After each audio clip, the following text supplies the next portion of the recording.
Mesdames, Messieurs, bonsoir, soyez les bienvenus. Dans l'actualité ce soir, un anniversaire, triste anniversaire. Cela fait un mois pour les attentats de Charlie Hebdo.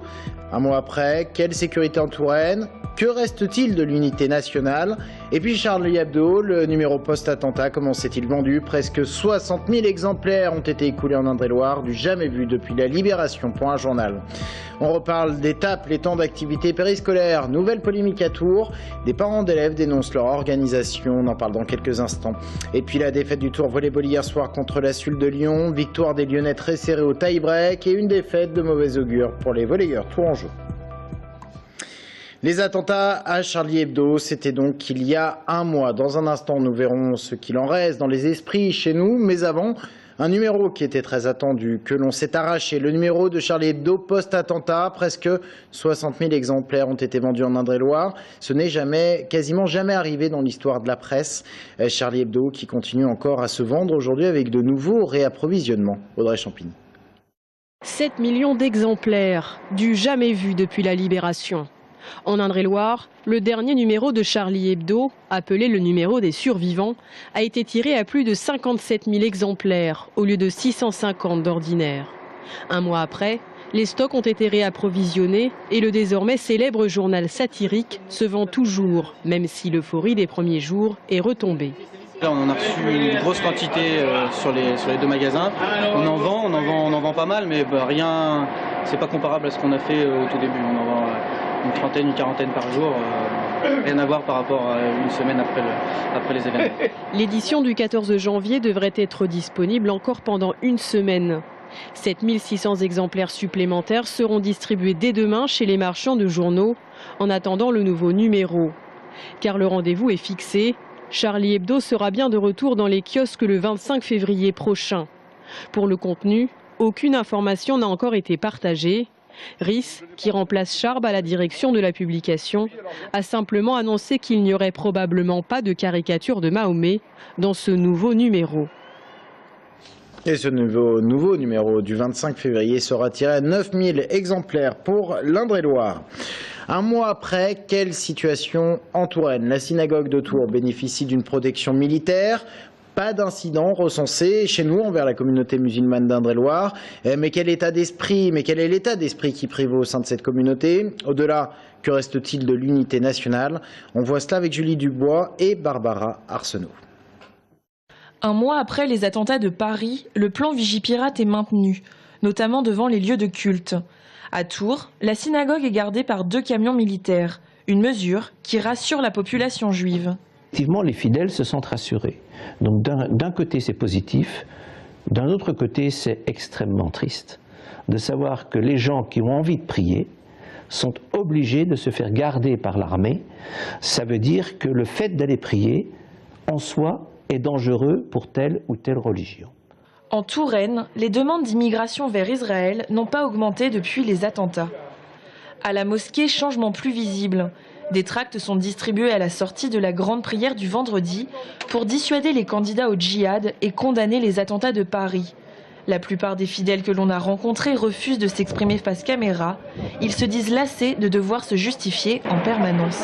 Chacun est libre de pratiquer sa religion. La religion est une chose personnelle.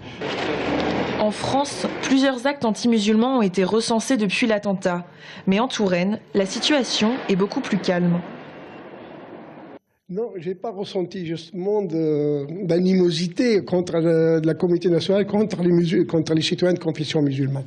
Vraiment, au contraire, j'ai retrouvé une communauté assez apaisée, hein, si vous voulez. On a manifesté ensemble. Il y avait quand même toutes les confessions étaient regroupées. 35 000 personnes défilaient à Tours après les attentats. L'Union nationale était sur toutes les lèvres. Mais qu'en est-il aujourd'hui? Pour beaucoup, l'élection législative dans le Doubs avec un FN gagnant au premier tour et le refus de l'UMP de se prononcer contre le FN face au PS a fait voler en éclats l'esprit du 11 janvier. On voit avec ce qui se passe avec le Front National et les élections en cours, là, dans une circonscription, voilà. Je pense que ça va être un peu compliqué. Un mois après les attentats, l'esprit du 11 janvier s'estompe mais n'est pas encore éteint. Les politiques comme François Hollande s'en revendiquent et la plupart des Français souhaitent qu'il perdure. Dans le reste de l'actualité, un accident de la route dans le Loir-et-Cher à Vineuil hier soir. Sur la départementale 951, une voiture, après une perte de contrôle, a fini sa course en contrebas dans la Loire, au niveau de l'ancien barrage du lac de Loire. À son bord, 2 personnes, une a pu s'extirper, l'autre a dû être sortie de l'eau par les pompiers. Elle était en état d'hypothermie. Elle est décédée dans la soirée à l'hôpital de Blois. Il ne mettra pas 1 euro dans le projet en l'état actuel. François Bonneau s'oppose au tracé privilégié par RFF pour la réalisation de la LGV POCL, Paris-Orléans-Clermont-Lyon. Projet qui doit désengorger le Lyon-Paris actuel, ligne TGV dont on prévoit la saturation complète à l'horizon 2025. Plusieurs tracés avaient été évoqués, il n'en restait plus que 2. L'un à l'ouest, proche des agglomérations d'Orléans et Bourges. L'autre à l'est, qui semble aujourd'hui privilégié car il permettrait de gagner 10 minutes. Or, François Bonneau pense au développement des agglomérations de sa région. On l'écoute au micro d'Aurélie Renaud. Au moment où il faut choisir ce tracé, au moment où tous les élus se sont exprimés pour ce tracé, où la quasi-totalité des élus se sont exprimés pour ce tracé, Réseau Ferré de France, SNCF Réseau aujourd'hui, choisit de dire on va proposer un autre tracé qui évite Orléans, qui évite Bourges et qui évite Châteauroux. C'est inacceptable, je ne l'accepte pas et je ne participerai pas à des études qui pourraient aller dans ce sens. L'étape font parler d'eux à nouveau à Tours. L'étape, les temps d'activité périscolaire, leur organisation dans le primaire et en maternelle, leur application poserait de sérieux problèmes, particulièrement en maternelle. C'est en tout cas ce que disent des parents d'élèves qui estiment ne pas être entendus par la mairie. Romain Delville. Peut mieux faire, peut même faire beaucoup mieux. C'est le constat qui ressort d'une réunion de parents d'élèves hier soir sur les temps d'activité périscolaire à Tours. Des parents qui regrettent de ne pas être entendus en mairie, ni même reçus d'ailleurs. Elle est libre de mettre l'école le mercredi matin ou le samedi matin. Elle est libre de raccourcir chaque jour d'école de 45 minutes. Elle est libre de regrouper l'étape sur 1 jour, 2 jours, 3 jours ou 4 jours. C'est ça qu'on dit à la ville. Ensuite, en effet, on a des propositions à lui faire. On lui a même proposé des plannings d'organisation. Nos propositions, par exemple, c'est de redonner le mercredi aux activités. Redonner cette coupure du mercredi dont les enfants ont besoin, c'est leur respiration dans la semaine, c'est un temps d'activité, c'est un temps pour les clubs sportifs, c'est un temps pour les associations culturelles, c'est un temps pour les associations de quartier. Le fils de Sophie ne s'épanouit pas pendant les activités périscolaires et elle appréhende maintenant la rentrée 2015 de sa fille en maternelle. En tout cas en maternelle, on leur supprime la sieste et on les oblige à couper, à avoir plusieurs intervenants.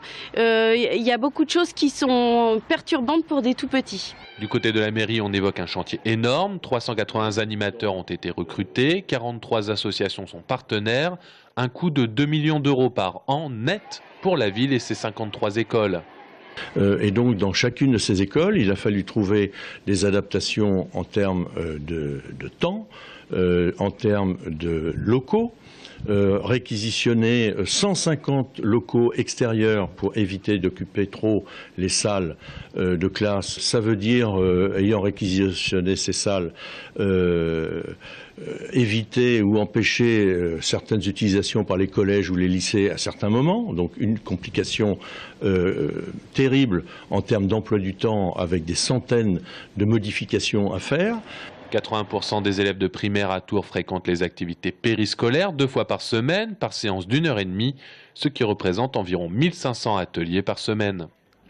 Le chantier du siècle pour le château d'Azay-le-Rideau, un chantier de 2 ans avec un objectif, augmenter la fréquentation touristique de ce château propriété de l'État. La couverture en ardoise de l'édifice sera refaite, tout comme les pièces de charpente. Les sculptures anciennes et les épis de fêtage seront restaurés. Les responsables de la structure espèrent porter le nombre de visiteurs à 400 000 dès 2018 contre 270 000 aujourd'hui. Pendant les travaux, le prix d'entrée sera baissé, mais le chantier pourrait également attirer les curieux. Les sports et une défaite hier soir, celle du Tours Volleyball, défaite contre Lyon, 3-7-2, une défaite d'autant plus rageante que les Tourangeaux se sont inclinés au tie-break. Audrey Champigny. Dure soirée pour le TVB hier qui affrontait un des leaders du championnat, Lyon. Après un premier set gagné dans la douleur, 25-21, les joueurs de Maurizio Paes baissent leur garde et s'inclinent dans le deuxième set avec 10 points d'écart. La mi-temps leur sera bénéfique.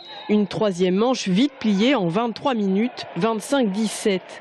Qu'à cela ne tienne, Lyon leur rend l'appareil dans le 4e set, 17-25, grâce notamment à un Vladimir Nikolov magistral. Vient alors le redoutable tie-break. Difficile pour les Tourangeaux de garder la tête froide après 4 sets aussi instables. Et le suspense, il n'y en aura pas. Personne, ni même un Konechny ou un Hogg, ne parviendra à renverser la vapeur lyonnaise. Le TVB bute contre lui-même et s'incline 12-15.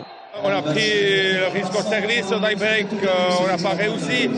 Mais voilà, c'est difficile de jouer contre l'équipe qui a le hauteur, qui a du physique. On a tout donné, j'ai l'impression qu'on a tout donné, on s'est battu. On n'est pas stable du tout, on n'arrive pas à tenir notre niveau de jeu, donc ça se ressent dans le score. Et puis on commence à douter aussi hein, avec les résultats qui sont pas très bons, voire mauvais. On commence à douter. Donc dès qu'on est mené, on a tendance aussi un petit peu à lâcher, à perdre beaucoup confiance. Manque de confiance ou baisse de forme, les Tourangeaux devront impérativement retrouver leurs esprits et surtout leur niveau de jeu pour affronter les Corses chez eux à Ajaccio samedi prochain. Et on termine avec ces images d'une exposition à la Riche. Et on parle à nouveau de Charlie Hebdo. Un architecte expose près de 201 du journal satirique, 201 de 1971 à 1981. L'exposition débute par la une consacrée aux rillettes de Tours et tous les thèmes sont abordés. Rendez-vous jusqu'au 26 février à la Laverie, c'est rue du Port, à la Riche.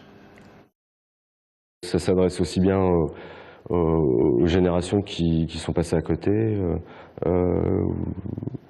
parce que bon, voilà, le plus vieux ici date de 81, donc ça commence à remonter.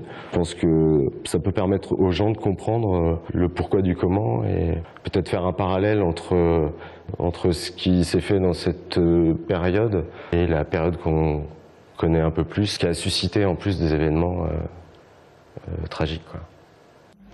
À compter du 8 mars prochain, vos appartements, vos logements seront équipés d'un détecteur de fumée. Ça sera obligatoire. On en parle dans un instant avec la CLCV.